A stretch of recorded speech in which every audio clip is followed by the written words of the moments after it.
Jhansi medical college के बच्चों के वार्ड में लगी भयानक आग, 10 बच्चे जिंदा जलकर हुए हलाक। रियासत उत्तर प्रदेश के मेडिकल कॉलेज में वाक़ बच्चों के इंटेंसिव केयर यूनिट में भयानक आग लगने का वाक़या पेश आया, जिसमें 10 बच्चों की मौत वाक़ हो गई। डीएम ने बताया कि झांसी मेडिकल कॉलेज के बच्चों के वार्ड में भयानक आग लग गई। खिड़कियां तोड़कर उन्हें बचाने की कोशिश भी की गई।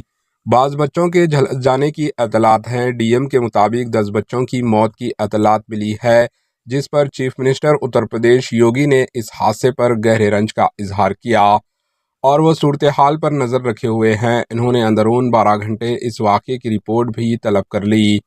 आग लगते ही फायर फाइटर्स को तलब करके आग बुझाने का काम शुरू किया। जिन माँ बाप के बच्चे इस वार्ड में ज़ेरे इलाज थे, वो अफराद जोरो खतार से रोते दिखाई दे रहे हैं। Bureau report, HN news.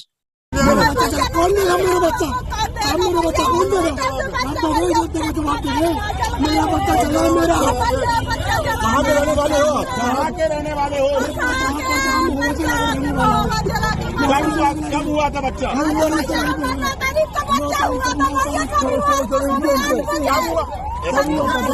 कब हुआ? शनिवार दिन को 8 बजे सवेरे बच्चा हुआ था।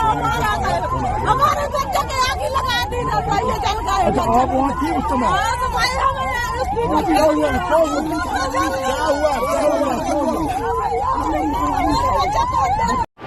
एचएन न्यूज़ को लाइक करें, शेयर करें और सब्सक्राइब करना ना भूलें।